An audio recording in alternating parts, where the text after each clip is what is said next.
الصلاۃ والسلام علیکہ یا رسول اللہ صلی اللہ علیہ وآلہ وسلم۔ السلام علیکم رحمۃ اللہ وبرکاتہ۔ آج کتاب جواہر العشق سے، جو کہ شیراز شوکت چشتی صابری نے لکھی ہے، اس میں سے جو ٹاپک میں بیان کروں گی اس کا نام ہے نماز عشق۔ حضرت علی رضی اللہ عنہ کو ایک جنگ کے دوران ران میں تیر لگا جو نکل نہیں رہا تھا۔ طبیب نے کہا کہ پٹھا چیر کر نکالنا پڑے گا۔ آپ رضی اللہ عنہ نے کہا کہ میں جب نماز پڑھنا شروع کر دوں تو نکال دینا۔ ایسا ہی ہوا۔ آپ رضی اللہ عنہ نے نماز کی نیت کی تو طبیب نے تیر کھینچ کر باہر نکال دیا، اور دیکھنے والوں نے دیکھا کہ آپ رضی اللہ عنہ نے ذرا سی بھی حرکت نہ کی اور نہ ہی کوئی جنبش ہوئی۔ یہ تھی اصل عشق کی نماز کہ دوران نماز اپنا وجود گم ہو جائے اور جس کی نماز پڑھ رہے ہوں بس وہی موجود ہو، نہ میں رہوں نہ یار کی کوئی جستجو رہے۔ یہ ایک ایسی نماز ہے جس کے لیے کسی وقت کی، کسی وضو کی، کسی خاص شرائط کی ضرورت نہیں رہتی۔ نماز شرع میں اٹھنا بیٹھنا لازم، نماز عشق میں دم بھر کہیں قیام نہیں، یعنی ہر وقت ہر پل نماز عشق ادا ہوتی ہے۔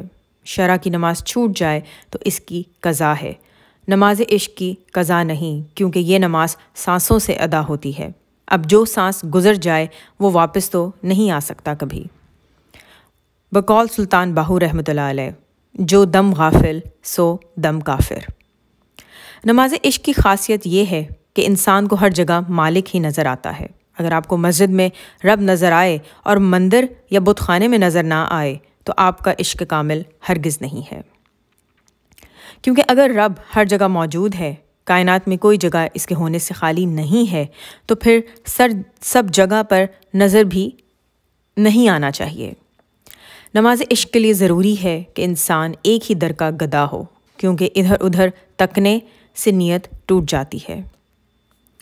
کسی عاشق نے کیا خوب کہا ہے کہ در دردی در در نالوں در ہو جا ایک دردا، کدھی مالک ہوسی اوسے گھردا، یعنی ایک کو کامل جان کر اسی کے در کا ہو کر رہ جاؤ، ایک وقت آئے گا کہ تو اس مقام کا مالک بن جائے گا۔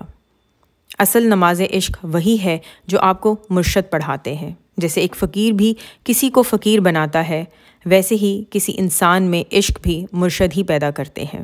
مرشد کی اہمیت کا اندازہ اس بات سے لگایا جا سکتا ہے کہ میں نے بہت سے ایسے لوگ کو دیکھا اور ملا جو عاشق رسول صلی اللہ علیہ وسلم تھے۔ ان کو میرے آقا صلی اللہ علیہ وسلم کا دیدار بھی ہوا، لیکن جب عشق کی تڑپ زیادہ ہوئی تو آقائے دو جہاں صلی اللہ علیہ وسلم نے حکم دیا کہ مرشد کے ساتھ آؤ۔ مالک سب کو نماز عشق صحیح طور سے ادا کرنے کی توفیق عطا فرمائے۔ آمین ثم آمین۔ السلام علیکم رحمۃ اللہ وبرکاتہ۔